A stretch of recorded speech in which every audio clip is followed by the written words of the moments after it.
যে অহেতুকী ভক্তি ছাড়া আর কিছুই প্রত্যাশা করেন না, এমনকি তারা আমার ধামে আমার সঙ্গে বাস করার সৌভাগ্য পর্যন্ত কামনা করে না। তাহলে এই যে পাঁচটা মুক্তি, সেই মুক্তিটা পর্যন্ত, এটা বুঝতে পারছো? প্রথম পৃষ্ঠাটা বলে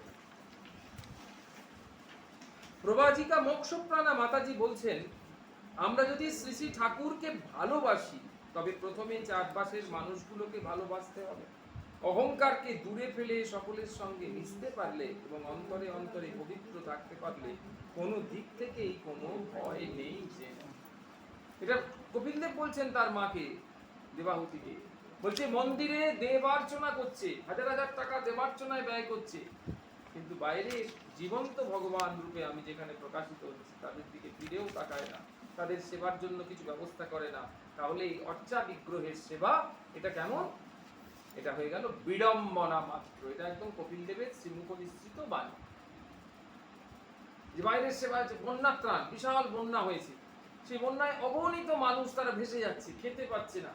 হ্যাঁ, এরকম বিভিন্ন জায়গাতে বন্যা হয়, সেসব জায়গাতে মানুষ খেতে পারে না, কিন্তু দেখা যাচ্ছে যে সেই জায়গাতে কোনো ত্রাণ গিয়ে পৌঁছচ্ছে না, সেখানে আমরা ত্রাণ দিতে পারলাম না, সেখানে গিয়ে তার সেবার জন্য ব্যবস্থা করতে পারলাম না, সেখানে তাদের উদ্ধারের জন্য আমাদের যেটুকু করার সামর্থ্য সেটা করতে পারলাম না।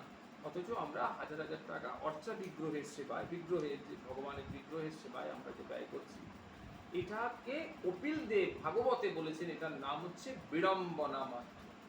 আমরা বলছি কি, সেখানে ব্যাখ্যাটা করছি কি, যে আমরা গোবিন্দের সেবা করবো না, আমরা গোবিন্দকে সেবা করছি, গোবিন্দ এবার তাদের দেখবেন, সেটা তো গোবিন্দের কাজ। আমি যদি সেবা না করে গোবিন্দকে ফেলে রেখে দিই, তাহলে কি গোবিন্দ বন্যার তালে মানুষগুলোকে দেখবে না? আমি আমার গোবিন্দকে খুললাম না, এক সপ্তাহ দরজা বন্ধ করে রেখে দিলাম, তাতে কি এসে গেল? গোবিন্দের সংসার, তার জগৎ, তার সৃষ্টি, তার সন্তান, তাই না? তাহলে সুতরাং তিনি আমার সেবার উপর নির্ভর করে কি গোবিন্দ বন্যার ত্রাণে সাহায্য করবে? সেটা বড় কথা। প্রথম কথা হচ্ছে যে আমরা, আমাদেরকে মানুষের ক্ষেত্রে এই প্রশ্নটা কেন এলো না, মানুষকে ভগবান কি দিয়েছেন? স্বতন্ত্র বুদ্ধি। এই কথাটা সবসময় মাথায় রাখবে। কোনো জীবকে দেয়নি, বুদ্ধি সমস্ত জীবকে দিয়েছে। মানুষের থেকে অনেক সাংঘাতিক বুদ্ধি কুকুরকে দিয়েছে, বাঘ, ছাগল, ঘোড়া, ভেড়া সবাইকে দিয়েছে, কিন্তু মানুষকে দিয়েছেন স্বতন্ত্র বুদ্ধি, যে বুদ্ধি দিয়ে সে বিবেককে জাগ্রত করে কাজ করতে পারে, সে সেবা করতে পারে, মানুষকে, মানুষের উপকার করতে পারে, মানুষের কথা চিন্তা করতে পারে। কিন্তু সেটা যদি না করে সে যদি ভগবত সেবা বঞ্চিত হয়ে ভগবানকে, এই মূর্তিকে সেবা করে শুধু, তাহলে সেই সেবাটাকে গোবিন্দের বলছেন এটা বিড়ম্বনা। তাই বলছেন যে যে থাকতে পারলে, অন্তরে পবিত্র থাকতে পারলে কোনো দিক থেকেই কোনো ভয় নেই। যেন স্বামী বিবেকানন্দ বলছেন, কাকেও কৃপার চক্ষে দেখো না, কাউকে, একজন লোককেও কৃপার চক্ষে দেখো না, যে আমি তাকে কৃপা করছি, আমি তাকে দয়া করছি, আমার দয়া এসে বেঁচে রয়েছে, আমি যদি না দিতাম তার চলতো না। এটা ভগবানের সংসার, ভগবান যাকে খুশি দিয়ে কাজ করে যাবে। এরকম ঘটনা আছে, একদম প্রত্যক্ষ ঘটনা। হ্যাঁ, একজন ভক্ত আর কি, সে প্রত্যেকদিন ভগবানকে নমস্কার করতে আসে, আর নমস্কার করতে এসে সে ভগবান বলছে, আহা ঠাকুর, তোমার জন্য আমার খুব কষ্ট হয়। ঠাকুর যেন ওকে উত্তর দিচ্ছে, বলছে কেন আমার জন্য কষ্ট হবে কেন? মূল সেই ভোরবেলায় তোমাকে মঙ্গল আরতি করে তুলে দেয়, আর তুমি দাঁড়িয়ে থাকো, আবার রাত্রিরে শোয়া পর্যন্ত তুমি দাঁড়িয়ে থাকো, তো তোমার কোমরের যন্ত্রণা করছে না? এরকম হবে না? হ্যাঁ, বলছে প্রভু আমার খুব কষ্ট, আমি থাকতে পারি না, আমার খুব কষ্ট। তখন ঠাকুর জিজ্ঞেস করছে, আমার কষ্টের জন্য তুমি কি করবে তাহলে বলো। প্রভু আমি একটা কথা বলবো। বললে হ্যাঁ। বললো, আপনার হয়ে আমি একদিন দাঁড়িয়ে থাকবো, আপনার এই কষ্টটা আমি নেব। বলে ঠিক আছে, আমি খুব ভালো, কালকে তুমি তাহলে দাঁড়িয়ে থেকো, আমার হয়ে আমি সরে থাকবো, কিন্তু আমার একটা শর্ত আছে। তো বলে হ্যাঁ প্রভু বলুন। তখন বলছে, ভগবান বলছে না শর্ত নয়, একটা অনুরোধ আছে। বলে ঠিক আছে, আপনি বলুন, আপনি যা বলবেন তাই আমি শুনবো। হ্যাঁ, বললো তুমি, ভক্ত এসে তোমার কাছে কত কান্নাকাটি করবে, কত ঘটনা তোমার চোখের সামনে ঘটবে, তুমি একটা শব্দ করতে পারবে, একটা কথা বলতে পারবে না তুমি, কিন্তু তুমি কথা বলবে না, এই চুপ করে দাঁড়িয়ে থাকবে। বলে ঠিক আছে। বলে ঠিক আছে, আমি কথা বলবো। ভগবান তোর কথা বলে না, ভগবান চুপ করে সারাদিন সকাল থেকে এসে দাঁড়িয়ে আছে। হ্যাঁ, এইবার সকাল বেলায় এসছে একজন বিরাট ধনী ব্যক্তি। হ্যাঁ, সেই ধনী ব্যক্তি এসে সে কি করেছে, এসে সকালবেলায় এক কুণ্ডলি আর কি, মানে ভিড়ে জগরত নিয়ে এসে ভগবানের কাছে নমস্কার করতে এসেছে। নমস্কার করে এসে সাষ্টাঙ্গে প্রণাম করেছে। প্রণাম করার পর সে ওইটা আর নিতে ভুলে গেছে। ওইখানে রেখে আর সে চলে গেছে। চলে গেছে। ও চুপ করে দাঁড়িয়ে আছে, ও কিছু বলছে না, মনে হচ্ছে করে ডাকি একবার বলে যাইতে নিতে বলে গেছে, কিন্তু ভগবান বলে গেছে যে বারণ করেছে, চুপ করে দাঁড়িয়ে আছে, কোনো কথা না। কিছুক্ষণ পরে একজন খুব দরিদ্র অসহায় মানুষ এসছে, সে ওইখানে ছিল। সে খানিকক্ষণ দেখে থাকতে থাকতে সে দেখেছে যে এরকম জিনিস আছে, আচ্ছা তাহলে আমার সংসারটা চলবে, তাহলে আমি আস্তে আস্তে নিয়ে যাই, খেয়ে ফেলে গেছে, তাহলে ভগবানের হয়তো কৃপা, এটা আমি নিয়ে চলে যাই। ও আস্তে আস্তে নিয়ে ওখান থেকে চলে গেছে। এইবার ও যখন নিয়ে চলে গেছে, ও তাকে বারণ করার জন্য উদ্গ্রীব ব্যাকুল হয়ে গেছে, কিন্তু সে ওকে কিছুতেই বলতে পারবে না। তার কিছুক্ষণ পরে একজন নাবিক এসেছে, সে আর কি আজকের নতুন জাহাজে করে সে অনেক দূরে পাড়ি দেবে, সেই জন্য ভগবানকে প্রণাম জানাতে এসেছে। আর যেই প্রণামটা করেছে, করা মাত্রই সঙ্গে সঙ্গে সেই যে ধনী লোক, তার মনে পড়েছে যে ওখানে আমি মোড়ের এই মানে থলেটা ফেলে এসেছিলাম, সে তখন এসছে। আর ও তখন আস্তে আস্তে বেরিয়ে যাচ্ছে, নাবিক প্রণাম করে বেরিয়ে যাচ্ছে। আর ও এসে দেখেছে থলেটা নেই, ও তো আর কাউকে দেখতে পায়নি, ও দেখেছে নাবিকই বেরিয়ে গেছে। তখন ওই যে নাবিকটাই তাহলে আমার এই থলেটা চুরি করে নিয়েছে। ও খবর দিয়েছে পুলিশে, পুলিশ এসে ওই নাবিকটাকে ধরেছে, আর ধরে মন্দিরে নিয়ে এসেছে সামনে। ওতে বলছে না, এ তো খুব অনাচার হচ্ছে, আর চুপ করে থাকা যাবে না, আর কিছুতেই চুপ করে থাকা যাবে না। নাবিকটা তো কোনো দোষ করেনি, বললো যাই ভগবান যা খুশি বলুক, কোনো কিছু করার নেই, এবার আমি মুখ খুলবই। ও তখন ওই দাঁড়িয়ে ভগবানের উপর দাঁড়িয়ে আর কি বলছে, দেখো তোমাদের একটা কথা বলি। কথা বলছে, বিরাট ব্যাপার। হ্যাঁ, বলছে এই নাবিকটা নির্দোষ, এই নাবিক কোনো দোষ করেনি। আমি তোমাদের বলছি, ওই গরিব মানুষ ওইখানে থাকে, ও আর কি থলেটা নিয়ে যাচ্ছে। ওই যে ভগবান যখন বলছে যাও ছুটে যাও, গিয়ে পুলিশ একজন গিয়ে ছুটে দেখেছে যে হ্যাঁ ওই নিয়ে গেছে, কাছ থেকে নিয়ে এসেছে, দিয়ে ওই নাবিকটাকে ছেড়ে দিয়েছে। ব্যাস, নাবিকটা ছেড়ে দিয়ে এবার সকল প্রভুকে প্রণাম করে খুব করে, হ্যাঁ ওখানে প্রণামী কিছু বেশি করে প্রণামী রেখে দিয়ে চলে গেছে। ও চুপচাপ দাঁড়িয়ে আছে। দিনের শেষ হয়ে গেছে, ওর টাইম পিরিয়ড যে শেষ হয়ে গেল, এবার ভগবান এসেছে। বলে কি এবার আমি দাঁড়াই? বললো হ্যাঁ এবারে দাঁড়াই। বললো আপনার কষ্টটা আজকে কত লাগাও? বললো কিন্তু তুমি যে আমি তোমাকে বলেছিলাম তুমি কথা বলবে না, তুমি কেন কথা বললে বলো? বললো কেন কথা বলে কি ভালো কাজ করলাম তো। বললো না, ওই নাবিকের আজকের ওই জাহাজে করে যাওয়ার পথে সমুদ্রে ওর একটা বিরাট দুর্ঘটনা এবং ওর মৃত্যু, এবং ওর সঙ্গে সঙ্গে ওর পরিবারের আরো লোকজনের মৃত্যু। তাই আমি এই ঘটনার সৃষ্টি করে ওকে এখানে আটকে দিচ্ছিলাম, কিছুক্ষণের জন্য ওকে বন্দি করে রাখতাম, ওই জাহাজটা চলে যেত, তারপরে ওকে ও বেঁচে যেত। যেই তুমি ওকে নিরপরাধ সাব্যস্ত করে দিলে, সঙ্গে সঙ্গে ও জাহাজ উঠে চলে গেল। ওই মাছ সমুদ্রে গিয়ে দেখো জাহাজটা অ্যাক্সিডেন্ট হয়েছে, মারা গেছে। এই হচ্ছে ঘটনা। অর্থাৎ ভগবান ঠিক করে রেখেছেন কার কি হবে। আমরা ভগবান সেজে যদি কিছুক্ষণের জন্য দাঁড়াই, তাহলে আমাদের দুর্গতির শেষ নেই, আর তারও দুর্গতির শেষ নেই। কি সাংঘাতিক অবস্থা! ভগবানের কষ্ট লাগানো, তাহলে কি সাংঘাতিক অবস্থা চিন্তা করো। সেই জন্য বলছে যে কাউকেও কৃপার চোখে দেখো না। কত সুন্দর ভাবটা, কত সুন্দর ভাবটা। হ্যাঁ, বলছে সকলকে তোমার সমান বলে দেখবে, অসাম্য রূপ মুখ্য পাপ অন্তর থেকে মুছে ফেলো। অসাম্য রূপ, আমি আর ও আলাদা, হ্যাঁ এটা পাপ, এটা হচ্ছে মুখ্য পাপ, সেটাকে তুমি অন্তর থেকে মুছে ফেলো। আমরা সকলেই সমান, আমি ভালো তুমি মন্দ, আমি তোমাকে সংশোধন করবার চেষ্টা করছি, এই সব ভাব যেন আমাদের মধ্যে উদিত না হয়। সমত্বই মুক্ত মানুষের লক্ষণ। সমত্বই মানে যে ইকুয়ালিজমটা দেখে সেটা সমত্বম যোগ উচ্চতে। পাপীরাই কেবল পাপ দেখতে পায়, মানুষকে মানুষ রূপে দেখো না, তার মধ্যে শুধু ঈশ্বরকে দর্শন করো। আমরাই নিজেদের স্বর্গ সৃষ্টি করি এবং নরককেও স্বর্গে পরিণত করতে পারি। নরকেই পাপীদের দেখতে পাওয়া যায়।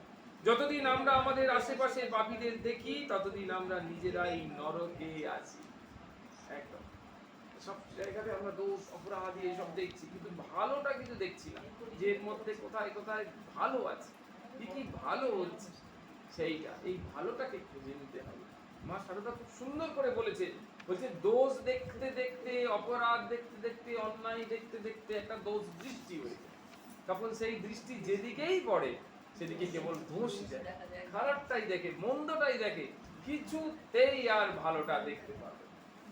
যে হ্যাঁ ও ভালো একটা কিছু দোষ নিজের দেখো, অপরের তুমি না, অপরের দোষ না, আসলে দোষ দেখার ক্ষমতা নেই মানে কি, কেন যে ওটা করছে, ভগবানের যে কি ইচ্ছা কাজ করছে সেটা তো আমি বুঝতে পারছি না, আমার দৃষ্টি দিয়ে আমি দেখছি কেন এটা করছে না, কিন্তু তার মধ্যে ভগবানের কি ইচ্ছা কাজ করছে এটা তো আমরা এই গল্পের মাধ্যমে পেলাম, তাই না?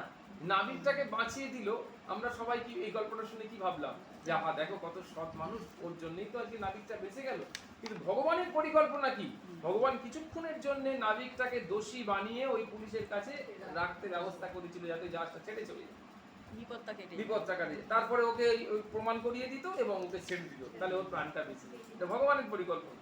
কিন্তু আপাত দৃষ্টিতে আমরা কি দেখছি, ভগবান ওকে আবার ওকে অ্যারেস্ট করার জন্য ব্যবস্থা করছি, তার থেকে আমি ওকে বাঁচি, তাহলে আমরা যা ভাবি একদম সব তিনি, সমস্ত তিনি। শ্রীরামকৃষ্ণ পার্ষদ স্বামী প্রেমানন্দজি মহারাজের একটি সুন্দর কথা তার পত্র সঙ্গে পাওয়া যায়, তিনি লিখছেন অনুরাগ বাড়াও, আমাদের কাজ শুধু হচ্ছে অনুরাগটা বাড়াও, তীব্র বৈরাগ্য ব্যাকুলতা আসুক, তবেই তো কৃপা অনুভব করবে, শান্তি লাভ করবে, গোপনে গোপনে ডেকে যাও, ভগবানকে মনে মনে প্রাণে প্রাণে টানতে হবে, তবেই উপস্থিত হবে ঠাকুর, একদম টানতে মনে প্রাণ, তুমি টানো তাই, তুমি আনো তাই, তুমি ডাকো তাই, তোমারে প্রণাম জানাতে মোরা এসেছি সবাই। ভগবান যদি না টানতো, ভগবান যদি না ডাকতো, আমাদের সাধ্য নেই যে আমরা ভগবানের কাছে গিয়ে উপস্থিত হতে পারি, টানছে বলেই সমস্ত ভক্তকে। এবং যখন ভগবান নিজ রূপে রয়েছেন তখন তো অনেক কিছু আকর্ষণ করতে পারে, কিন্তু যখন ভগবান নিজ রূপে নেই তখনও যে আকর্ষণ আমরা অনুভব করছি, এই যে শ্রীরামকৃষ্ণ তার শরীরে এখন নেই, ওঙ্কারনাথ ঠাকুর তিনি এখন শরীরে নেই, এরকম আরো যে সমস্ত চৈতন্যদেব তিনি এখন নেই, এই যে প্রত্যক্ষ শরীরে তিনি তারা নেই, কিন্তু তাদের নামে, তাদের বাণীতে, তাদের আদর্শকে জীবন করে যখন তারা ছিলেন তখন তাদের চরণে যত লোক গিয়ে পৌঁছতো, চৈতন্যদেবের সময় যত হাজার লোক গিয়ে চৈতন্যদেবের পায়ে আশ্রয় নিয়েছে, আর আজকে চৈতন্যদেবের পায়ে আশ্রয় নিয়েছে কত লোক, তারপর তারা থাউজেন্ড টাইমস লোক তারা চরণে আশ্রয় নিয়েছে, শ্রীরামকৃষ্ণের চরণে আশ্রয় নিয়ে কটা লোক যেত, 100 200 500 1000 লোক শ্রীরামকৃষ্ণের কাছে যেত, এখন কয়েক কোটি লোক শ্রীরামকৃষ্ণের কাছে যাচ্ছে, কজন লোক সীতারাম দাসের সঙ্গে দেখা করেছে, আজকে দেখা যাচ্ছে কয়েক হাজার, কয়েক কোটি, কয়েক লক্ষ মানুষ সীতারাম দাসের নাম আশ্রয় করেছে, তার বাণী প্রচার করছে, এটা কারণটা কি, তার মানে কি তারা এখান থেকে হয়তো মর্তলীলা সাঙ্গ করে নিত্যলীলায় প্রবেশ করেছেন, কিন্তু তাদের ওই আকর্ষণ সেটা এখনো রয়ে গেছে, এই আকর্ষণী শক্তি আমাদেরকে ডেকে নিয়ে গিয়ে তাদের শ্রী পাদপদ্মে আশ্রয় করাচ্ছে, যাতে আমরা কখনো দিগভ্রষ্ট না, এমনকি তাদেরকে টেনে টেনে নিয়ে যাচ্ছে, দেখো সবাই কিন্তু রামকৃষ্ণ মিশনে যাচ্ছে না, তাহলে সবাইকে শ্রীরামকৃষ্ণ টানতে পারতেন, এ আর কি একই বাড়িতে দুজন হয়তো শ্রীরামকৃষ্ণের দীক্ষিত, দুজন হয়তো ওঙ্কারনাথের দীক্ষিত, দুজন হয়তো ইস্কনের দীক্ষিত, এই যে ভাগটা হয়ে যাচ্ছে তারা, তার মানে তাদেরকে যে যেরকম ভাবে আকর্ষণ করছে সেইভাবে আকর্ষণ করে তাদেরকে নিয়ে যাচ্ছে, অর্থাৎ ভগবানের যে রূপের আকর্ষণ তাদের কাছে ধরা পড়ছে, জিনিসটা বোঝা যাচ্ছে, কিন্তু সকলের মেন লক্ষ্যটা কিন্তু এক, যে তারা সবাই ঈশ্বর লাভ করবে, তারা সবাই মুক্তি পাবে, তারা সবাই ধন্য হবে, তাদের জন্মটা বৃথা যাবে না, ভগবানের নাম করতে করতে জন্মটা যেন কখনো বৃথা হবে। ভাগবতের একটি সুন্দর শ্লোক রয়েছে পঞ্চম স্কন্ধে, হরিহি সাক্ষাৎ ভগবান শরীরী নাম আত্মাই হসানাম ইব ওয়ম ইপ্সিতম হিত্বা মহানতম যদি সজ্জতে গৃহে তদা মহত্বম বয়সা দম্পতিনাম। কি সুন্দর কথা, জল যেমন মাছের অত্যন্ত প্রিয়, যশানাম ইব, যশানাম মানে জলচর, যশানাম শব্দের অর্থ হচ্ছে জলচর, হ্যাঁ হ্যাঁ, জলচর জল যেমন মাছেদের অত্যন্ত প্রিয়, তাদের জীবনের আধার, সেরকম শ্রীহরি সমস্ত দেহধারীদের প্রিয়তম আত্মা, এমন কোন দেহধারী নেই যাদের প্রিয়তম আত্মা হরি নয়, সকলের প্রিয়তম আত্মা, যেখানটা বুঝতে পারবে না বলবো, হ্যাঁ সবার মধ্যে হরি হয়েছে। যদি ভগবানকে ত্যাগ করে কোনো মহত্তাভিমানী ব্যক্তি গৃহে আসক্ত হন, তাহলে সেই অবস্থায় স্ত্রী পুরুষগণের মহত্ব কেবল বয়সের ক্ষেত্রেই ধরা যেতে পারে, গুণের বিচারে নয়। বয়স যে শেষ হয়ে যাবে, মৃত্যু, সমস্ত আসক্তি চলে যাবে, কিন্তু গুণের বিচারে হবে না। কিন্তু গুণের বিচারে যদি তাদের এরকম ভাবটা থাকতো, তাহলে কি দেখা যেত? তার অমর হয়ে যেত। এই আজকের মহাপুরুষেরা অমর হয়ে আছেন কেন? এই ঋষিদের, যে সমস্ত ঋষিদের আমরা কাউকে দেখিনি, সেই ঋষিরা আজকের আমাদের কাছে অমর কেন? এই যে আমাদের যে গোত্র, শাণ্ডিল্য ঋষি গোত্র, কাশ্যপ ঋষি গোত্র, মৌদ্গল্য ঋষি গোত্র, এগুলো কি? এই সেই ঋষিদেরকে আমরা কেউ দেখেছি? তাই না? ঋষিদের বাণীটা পড়েছি, তার সংগীতা যদি আলোচনা করে থাকে সেগুলো জেনেছি, কিন্তু তারা আজকের অমর কেন অমর হয়ে গেছে? তারা না, তারা এই গুণের বিচারে হয়েছে। তারা ওই বয়সের ক্ষেত্রে কখনো তাদেরকে ধরা যায়নি। বয়সের ক্ষেত্র মানে বয়সটা কার? বয়স কার হয়? শরীরের বয়স হয়, বয়সটা শরীরের হয়, কিন্তু এই গুণটা কার? আত্মা। শরীরের গুণ নয়, তাই আত্মা অমর, তাই গুণগুলো অমর। বোঝা গেল? জিনিসটা বোঝা যাচ্ছে? এই ভাগবতে ভগবান উদ্ধবকে বলছেন, তস্মাদ ভক্তি যুক্তস্য যোগিনা বৈ মত আত্মনা ন জ্ঞানম ন চ বৈরাগ্যম প্রায়ো শ্রেয়ো ভবেৎ ইহ। পড়ে গেল ভবেৎ ইহ, একদম ভেঙে ভেঙে লেখা, কোথাও কোনো যোগ নেই। তস্মাদ ভক্তি যুক্তস্য যোগিনা বৈ মদাত্মনা ন জ্ঞানম ন চ বৈরাগ্যম প্রায়ো শ্রেয়ো ভবেৎ ইহ। এগুলো ভাগবতের শ্রেষ্ঠ শ্রেষ্ঠ শ্লোক, খুব বেশি। হে উদ্ধব, যে সমস্ত মানুষ ঐকান্তিক ভাবে আমার সেবায় যুক্ত, তারা জ্ঞানের প্রয়াস এবং কৃত্রিম বৈরাগ্যকে অনুকূল বলে মনে করে না। কৃত্রিম বৈরাগ্য মানে যেটা আমরা চেষ্টা করে আনছি, একটু দেখি না, ওই সংসার বৈরাগ্য আনার চেষ্টা করি, কিছুদিন একটু সংসার বৈরাগ্য হয়ে রইল, তারপরে আবার ভেসে গেল। দেখো, এগুলোকে ঠাকুর আবার বলতেন, যেটাকে এখানে কৃত্রিম বৈরাগ্য বলে ভাগবতে বলেছে, ঠাকুর আবার বলতেন কি, এর নাম হচ্ছে শ্মশান বৈরাগ্য, মর্কট বৈরাগ্য। এগুলো কেন বলতেন কি ওরকম? এই খাবো না, শ্মশান থেকে ঘুরে এসে 3-4 দিন বলে এই তো শেষ হয়ে গেল, এই তো চোখের সামনে পুড়ে ছাই হয়ে গেল, দেখে এলাম। হ্যাঁ, বলে কি সম্পত্তি নিয়ে যাকে ছেড়ে দেব, ওকে দিয়ে দে, ও লিখে দে, সম্পত্তি আমাদের আর দরকার নেই, ওসব নিয়ে ঝামেলা করার দরকার নেই, কেসটা কালকে তুলে নে।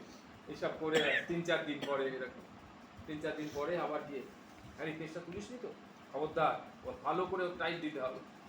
বলে তুমি তো বললে কেসটা তুলে আসো, ভাগ্যিস আমি তুলিনি, তাই না হলে তো আমার খাওয়া দাওয়া বন্ধ হয়ে যাবে। কে তোকে তুলতে বলেছে? তুমিই বলেছো। বলে ওসব জায়গায় তো ছেড়ে দে, ওটা হচ্ছে শ্মশান বৈরাগ্য। শ্মশান থেকে ঘুরে এসে ওই বৈরাগ্যটা চলেছে। ঠাকুর আবার উদাহরণ দিচ্ছে কি, বলছে তপ্ত কটায় জলবিন্দু বর, কড়া খুব গরম হয়ে গেছে, হঠাৎ হাতের জলটা পড়েছে কলের মধ্যে, ফস করে একটা আওয়াজ হলো, ব্যাস আর জল দেখা যাচ্ছে না। বলছে তপ্ত কটা হে জলবিন্দু বর, ওই বৈরাগ্য এলো যে আসতে যতক্ষণ যেতে ততক্ষণ। এই সেই কথাটাই এখানে বললো কি, হ্যাঁ বলছে, তবে একটা কথা কি, অভ্যাস না করতে করতে কিছু হবে না। হ্যাঁ অভ্যাস, কিন্তু শুরুটা করতে হবে, ওই শুরু থেকে থেকে অভ্যাস হবে। করতে হবে। হ্যাঁ, তাই বলছে জ্ঞানের প্রয়াস এবং কৃত্রিম বৈরাগ্যকে অনুকূল বলে মনে করে না। কেউ যখন আমার ভক্ত হয়, তখন আপনা থেকেই সে জড়জাগতিক সুখভোগের প্রতি নিষ্ক্রিয় হয়। আপনা থেকে, একবারে জীবন থেকে বাস্তব সত্য বলছি, যে যত ভক্ত হবে না, ভগবানের নাম করতে থাকবে না, আস্তে আস্তে আস্তে আস্তে দেখবে সংসার ভোগের দিকে বিতৃষ্ণা চলে আসে ভেতর থেকে। এই বিষয়টা আর ভাল লাগছে না, ওই বিষয়টা আর ভাল লাগছে না, এই খাওয়াটা আর ভাল লাগছে না, ওই খাওয়াটা ভালো অটোমেটিক্যালি। কিন্তু তুমি যদি প্র্যাকটিস করে চেষ্টা করো যে না আমি খাবোই না, দেখি, তখন হবে না। মনে করে আজকের দিনটা একটু খেয়ে নিই, থাক, কালকের আবার দেখা যাবে। কিন্তু অটোমেটিক্যালি যদি ভগবত প্রভাবে এটা হয়, একদম বন্ধ হয়ে যায় সারা জীবন। অঙ্কুর বলছিল না, এটা উদ্ধব বলছে, অঙ্কুর বলছিল তুমি এখানে বসো, হ্যাঁ, আমি একটু গঙ্গার স্নান একদম, করবো। ওটা অঙ্কুর বলছে। ওরা বৈকুণ্ঠ দর্শন হলো। হ্যাঁ, হ্যাঁ, বলছে কি, সেই জড়জাগতিক সুখ ভোগের প্রতি নিষ্ক্রিয় হয়, পরম তত্ত্ব উপলব্ধির বিশুদ্ধ জ্ঞান প্রাপ্ত হয়, পরম তত্ত্ব উপলব্ধি তার হয়ে যায়। স্বামী শিবানন্দকে একজন সন্ন্যাসী প্রশ্ন করেছেন, প্রার্থনাও যে করতে পারছি না মহারাজ, চঞ্চল মন, সব সময় মন স্থির হয় না। দেখো, প্রার্থনাও করতে পারছি না, তাহলে কিরকম অবস্থা, মানে জীবের কি হাল, কি করবে? আর তাহলে ভগবান আর কি করবে? ভগবান একদিন দুঃখ করছে আর কি, তাই